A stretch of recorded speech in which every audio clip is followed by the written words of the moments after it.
Well, hello and welcome to the first week of Lent at the Kemble-Sarawak Zion-Keppel Pastoral Charge. This is the first of the Lenten midweek videos that we're offering.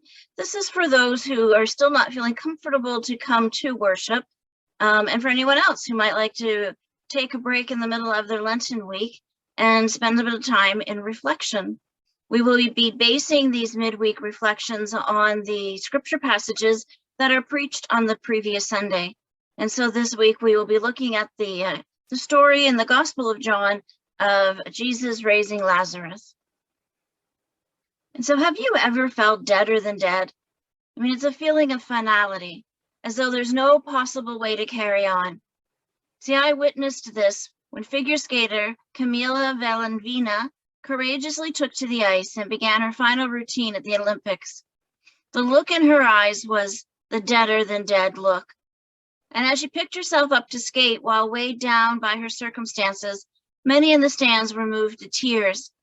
And my heart ached each time the camera caught her expression. In my opinion, there's no good reason for any 16 or 15-year-old girl to experience the deader than dead feeling. But she isn't alone. There's a lot of people carrying the cement of deader than dead in their souls these days. There are those whose livelihoods have been so devastated by the past 24 months, they have no idea how to carry on. Others are standing in the ashes of burnt-out relationships.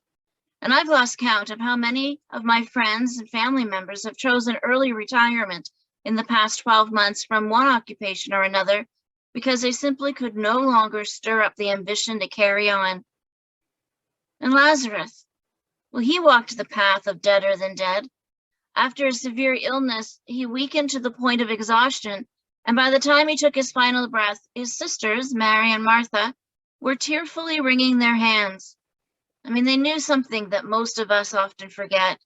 They knew that if Jesus had shown up, he could have turned things around. And Jesus does arrive. Too late. It had been 4 days since Lazarus' body had been wrapped and placed in the burial tomb. Seeing the grief and hearing the sadness, we read the shortest sentence in the entire Bible. He wept. Then walking to the tomb and having the large stone removed, Jesus speaks, "Lazarus, come out." And to everyone's amazement, Lazarus came out, still wrapped in his burial cloths, but upon hearing Jesus say his name, he rose and slowly walked out of the tomb deader than dead. And that is the same for us. The wrappings may appear different. Perhaps we're wrapped in grief for betrayal, brokenness, mistrust, discouragement, fear, or just deep sadness. But in that sacred moment, when we hear our names whispered, we start to lean away from deader than dead towards the light of the world. And with one foot in front of the other, one day followed by another, time carries us forward. God cradles us in the company of our friends and family, nurturing us with sunrises, sunsets, the wild wind, the cleansing rain, and comforting heat.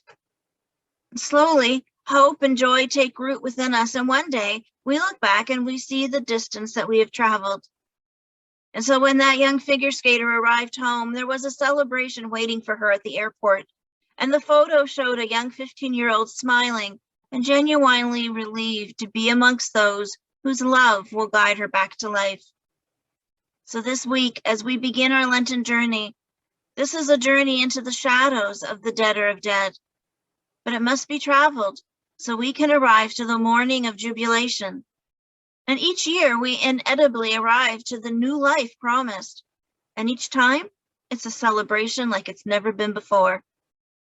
So whatever you may be going through right now, trust that God is with you.